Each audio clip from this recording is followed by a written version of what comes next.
Sometimes life throws a closed door in your face. It hurts, it's confusing, but what if it's not a rejection?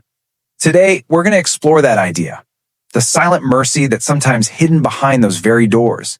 A kind of unseen protection we just can't see when we're right up against it. Have you ever felt that way? It's just so frustrating, right? You put in all the hours, you check all the boxes, you do everything you're supposed to do, and you're still stuck. You're just not getting anywhere. It's a feeling we all know, whether it's with our careers, a personal project, or, just life. Well, to really get to the heart of that feeling, let's turn to a timeless story.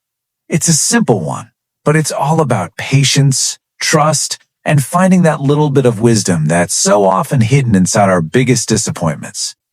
It's about finding peace when nothing, and I mean nothing, is going according to plan. Okay, so our story starts in this quiet little village, and at its center is a young man named Anas.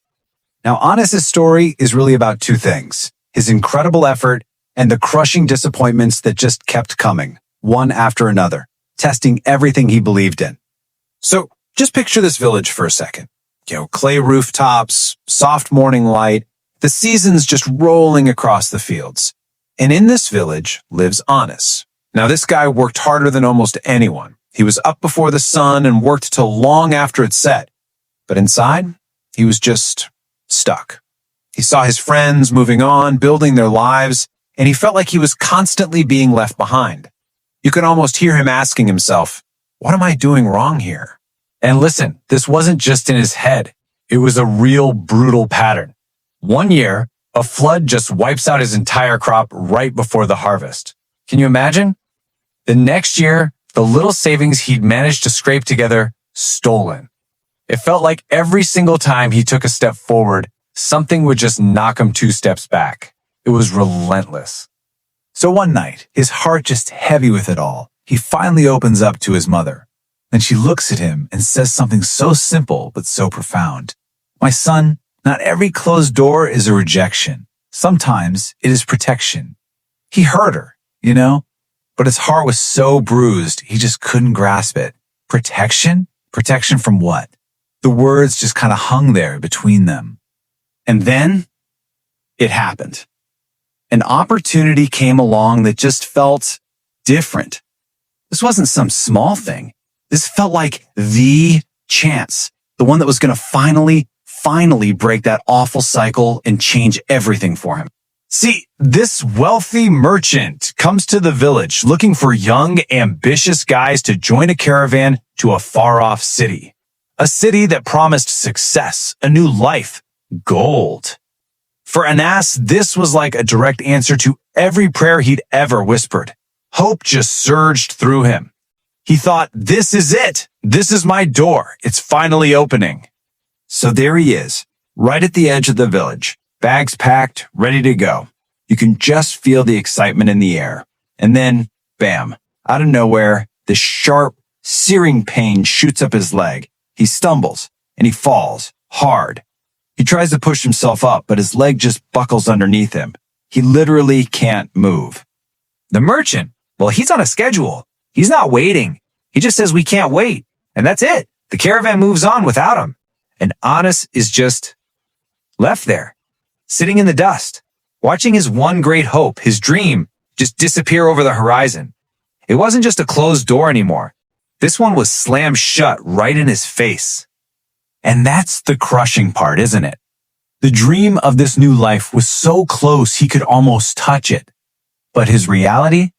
Left behind, broken, in the dust. This was different from the flood or the thieves.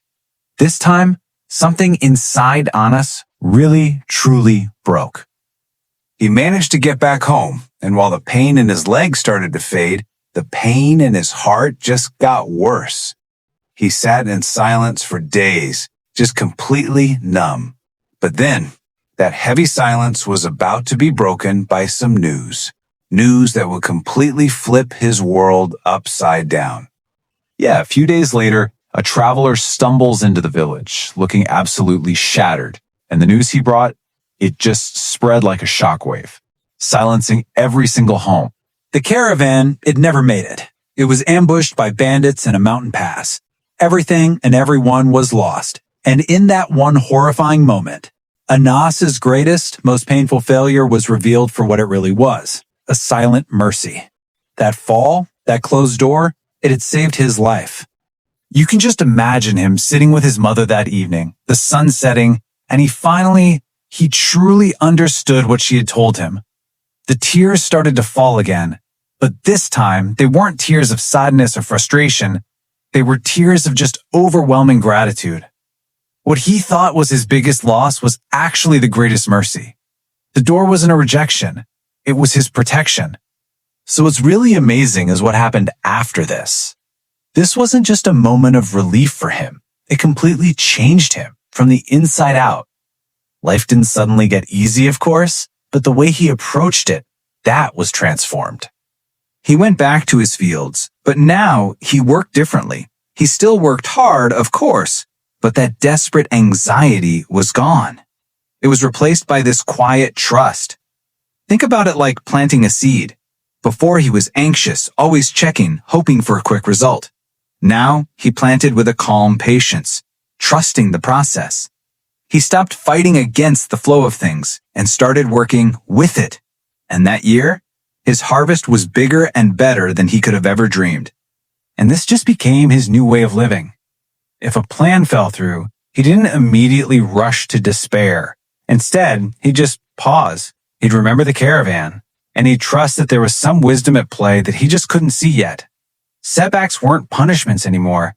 They were just gentle course corrections. So his story really gives us a kind of roadmap to peace, doesn't it? First, you face the setback, but you try not to let despair take over. Then you look for that unseen wisdom. You act with patience, not with frantic energy. And eventually, you find this deep, steady peace that isn't dependent on whether things go your way or not. Okay, so how do we take this ancient story and actually apply it to our lives today? Because it's not just a nice little tale, right? It's a really powerful way to think about the career setbacks, the professional disappointments, all the stuff we deal with every day. Seriously, just think about it for a second. That job promotion you were sure you were going to get, but didn't. That project you poured your heart into that just fell apart. We see these things as failures, but what if a delay isn't a denial? What if that setback was actually protecting you? Maybe that job would have burned you out. Maybe that failed project cleared the way for something even better. Real gratitude isn't just for the good things we get, it's also for the bad things we were steered away from, even when we didn't know it. So I'll just leave you with this to think about. What closed door in your own life, what failure or setback might you one day look back on and be truly grateful for? Is it possible that in that moment of disappointment, there was a quiet mercy at work, a silent protection, gently guiding you to where you were always meant to be?